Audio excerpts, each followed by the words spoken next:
friends, for Earth Day today, we have a special STEM activity where we are going to be making an animal habitat. Now, a couple weeks ago, I did a video about making a butterfly feeder, but that wasn't for the butterfly to live there, it was just for it to eat. So today we're gonna make a habitat, a little place to live for a toad. Now, I'll show you when we go outside, there's lots of ants that live on some of the rocks leading up to the house. So I'm gonna put this close to that so that hopefully a toad will come and eat some of those ants, because I don't want the ants to get in the house.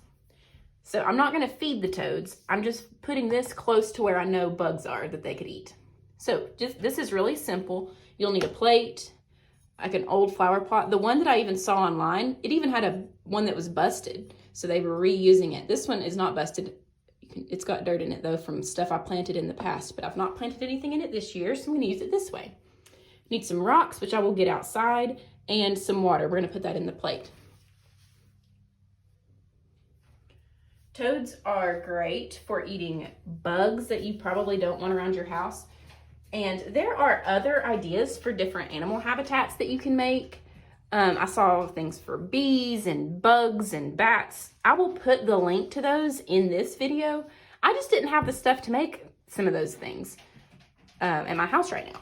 So I will put the link in that if you are curious about making even more habitats. All right, friends, so I'm outside. I brought my materials outside, and like I said, I am I found a spot close to, I've seen some ants in the dirt here.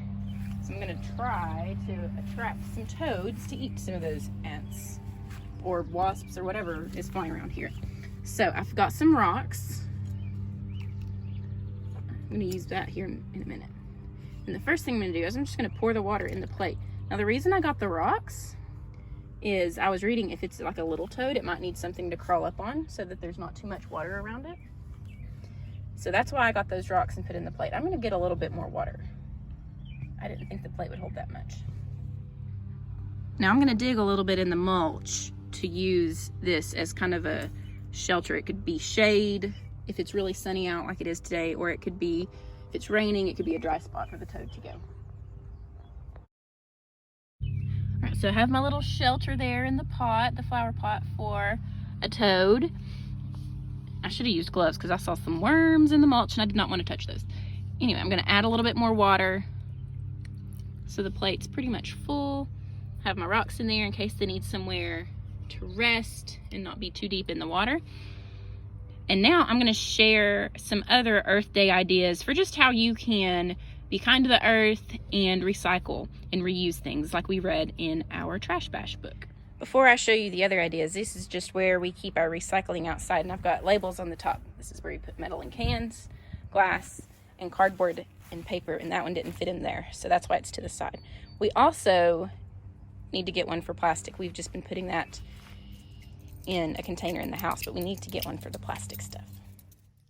So I've tried to find some other examples of how I try to be kind with the earth. Now, don't get me wrong, not perfect at this.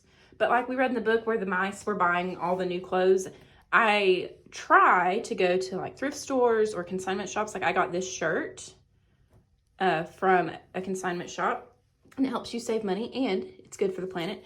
I don't use dryer sheets in the dryer when I do laundry. This is a wool ball and you can use it over and over again, and it helps keep your clothes from getting staticky, but it doesn't waste dryer sheets. I use Ziploc baggies, but when I can, I try to put things in just a Tupperware container so I can wash these and use it again instead of just having to throw the baggie away. I still use them sometimes though. We have people over to our house a lot, and instead of getting paper plates to just throw away, we got these plastic ones. People don't have to worry about breaking them, but we can just put them in the dishwasher when they're done eating. And then like in the kitchen, if I wash my hands and I need to dry them, I use a towel instead of paper towels all the time. I change the towels out quite a bit so there's not germs, but that way I'm not wasting paper towels and I can just wash these and reuse them. When I go to the grocery store, I try to use cloth bags as much as I can. Now, sometimes I do still get plastic bags and I try to reuse those. Like when I clean out the litter box, I'll use those to help clean that out. Or if I get too many, places like Food City and I think Lowe's has a spot where you can recycle plastic bags. You can't put them in the recycling bin like you can other things. but you can take them there to recycle. And the last thing, you all have seen me drink out of my cups every day. I use one that I can come home and wash. And then sometimes I like to make a milkshake or a smoothie, and I like to use a straw. And I have a metal straw here, so I'm not wasting. Now, where I live, we don't have recycling bins. Like in the city, you can just put it in the blue bin and they'll recycle it for you, which is great. But we have to do that kind of on our own. So I sorted out, I have cans that we can recycle or plastic bottles. We recycle paper and cardboard, and we recycle glass. So hope that gives you some ideas of ways that you can be kind to the earth